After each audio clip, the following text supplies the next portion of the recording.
Hey guys, Captain J, Point Click Fish. We're live here from the U.S. Open King Mackerel Tournament in Southport, North Carolina. We're just wrapping up day 2 to finish up the event. We're here with Dave Worsham from the SKA. You guys are back here at the event, and let's talk a little bit about getting you guys back here and what it's been like. You said it, Jay. Day 2 in the books. Point Click Fish here, streaming it all day long, keeping everyone in the loop that was not able to make the trip. And SKA, we are just so happy to be back here at the U.S. Open. Southport welcomed us with open arms. We've really enjoyed getting out and taking in all of the beautiful scenery around here and exploring the local nooks and crannies of this little coastal town. It's really something else. If you've never been to Southport, you've got to come, and what better time than the U.S. Open. Go ahead and book your calendars next year. This event is one to come and check out for everyone, absolutely. Now, obviously, with 473 boats, it's a very large event. That brings a lot of people in town, great for the local economy, great fishing, just a great event in general. And we're getting ready here for the awards tonight. But talk to us a little bit about your experience here at Southport and the U.S. Open. What do you think? Wow, man, they run the best show around. It's an honor to be here, and we just, like you said, are getting ready for the awards. And I know there's a lot of really excited fishermen over there. Everyone seems to have stuck around for the award ceremony. There's a great band playing, drinks are flowing, people are having a great time. It's just one of those tournaments that everyone wants to have something like this, but it's hard to replicate what the U.S. Open does here. They run such a great event. And one of the things, too, you can see the kids behind us. I mean, we've got great family atmosphere here, a lot of families, a lot of locals, and people travel from far away to come watch this event every year. Obviously, with 473 teams, there's a lot of people that show up here at the weigh-in. Absolutely, you said it. Kids everywhere, all day long hanging out, strollers, wives, families, friends. People who haven't fished or been around fishing in a long time, they know it's the U.S. Open weekend and they come out to support and hang out. And it's been just so much fun to be here. The atmosphere is amazing. Really happy guys, and 473 teams. There's going to be a lot of those teams going home with some cold hard cash that are going to be very happy. Now, one of the things, let's talk about day 1 fishing. Obviously, the leaderboard was doing pretty good up there until the end, and we kind of had a shake-up at the end of the day. That's absolutely right. The bigger fish had come in early in the morning until the second to last boat rolled in yesterday with that 43-pounder to shake everything up and really get people excited for that second day in anticipation for what the bite would be like. They reportedly hooked that fish with about 5 minutes left to fish, barely made it in by the skin of their teeth, and we're very, very excited. So I know that they'll be looking forward to taking that second place check home. At the end of the day, when we interviewed them, they were very nervous about how or if that fish would hold. And like they said in their interview, there's a lot of money at stake in this event, and that's hard not to think about, you know, while you're fishing and preparing for day 2. So I know those guys were anxiously awaiting to see if it held, and obviously it didn't. Lead into day 2, we had a shake up early today. I think it was about 11:45. The leaderboard took a shaking. 49.75 pounder came in by Team Keep It Real, and that just pushed everyone down. That fish would go on to hold and win the tournament for Keep It Real, and congratulations to those guys. I know they are really psyched up to take home the title from the U.S. Open. Now, talk to us about the response from the SKA side. Obviously, you guys had a lot of teams, you know, registering to make sure that they were for registering, so this event would count for their points. And I heard a lot of teams out there talking about where they were standing in the division and how this ranked up. It's close in a lot of divisions. It came right down to it. This was the final event for Division 9, so the fourth and last leg.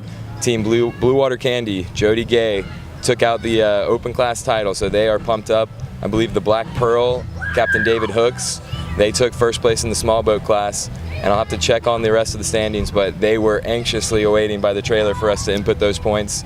The SKA response on the whole, though, was very positive. Of course, these guys have been on us since day 1 to get back to the U.S. Open. They know what a great event this is. They know that we need to be here with them, and between the 3 of us with Point Click Fish, SKA, and the U.S. Open working together, we've got a really strong bond there to get this tournament to the next level. Obviously, you said this is the last event for Division 9. We're leading up to Nationals. Obviously, we're all going to make that journey to Biloxi and to get ready for the big event there in Biloxi. That we're always excited to make that trip and to be able to take part in that. But what are your thoughts as you get ready and head into Nationals? Here it comes, guys. I know that y'all are just as excited as we are, and it's an all-year countdown. You know, we count down literally from the day after Nationals last year in Fort Pierce.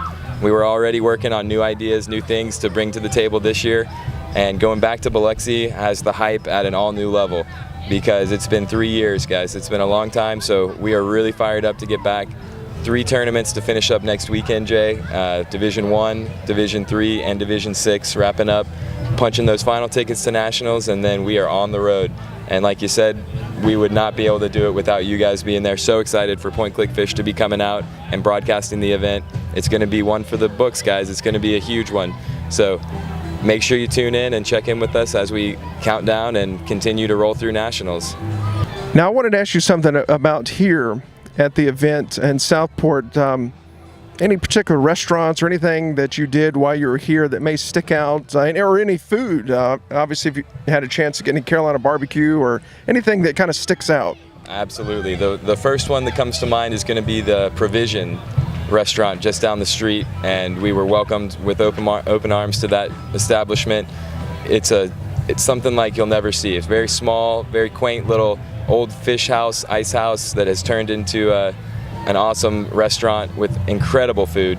And right next door to that is the Frying Pan, another amazing establishment, really good seafood and other types of food for those who don't do it. Highly encourage, if you have the chance, to go by the Frying Pan and Provisions while you're here. And of course, the Carolina barbecue, you can't go wrong. There's a lot of small shacks around to get a good fix at. Now, without a lot of good eating places and a lot of good friendly environment for the family here, I saw a lot of young kids at the trailer to inquire about the SK and what it's about. So I think you may have some future anglers on your hands. That's the future right there, Jay. We love the junior anglers. We had some of the junior Feemsters over there too. So Kingston and Rylan and Banks all made it over there, and they are definitely on that fishing path. We can tell. Well, with dads like you guys, how could they not be? I mean, you guys live, eat, and breathe it just as much as these guys who grind every weekend in the tournament trail. You know, it's hard work, but they can see the people and the interactions and the relationships that come out of this industry are so far above many of the other ones in today's world. And it's just a good, safe place to get away from everything else that's going on and go fishing, not worry about anything else. So it's really great to see the juniors and you guys as kids in particular coming over. It was an amazing day, and I hope they will be signed up next year and fishing. I think they'll be atop the leaderboard in no time, I'm sure. Well, it's always a pleasure to come back here to Southport, and obviously to have you guys back here this year is amazing. And like you said, the partnership with you guys and the SK has been phenomenal, and we look forward to continuing that relationship and obviously getting to Nationals and bringing that coverage of all the great things that are going on, the amazing fish that are being caught, the amazing sponsors, the amazing location. So we're looking forward to that, making that trip and seeing what happens there in Biloxi. I'm right there with you, Jay. 3 tournaments left and then 1 week off to kind of catch your breath, and we'll be in Biloxi. So I know you guys have a busy schedule between now and then too. The king mackerel in North Carolina is on fire, so good luck to all the teams who are fishing between now and then, and we look forward to seeing you in Biloxi. All right, guys, thanks for joining us, and we'll see you in Biloxi.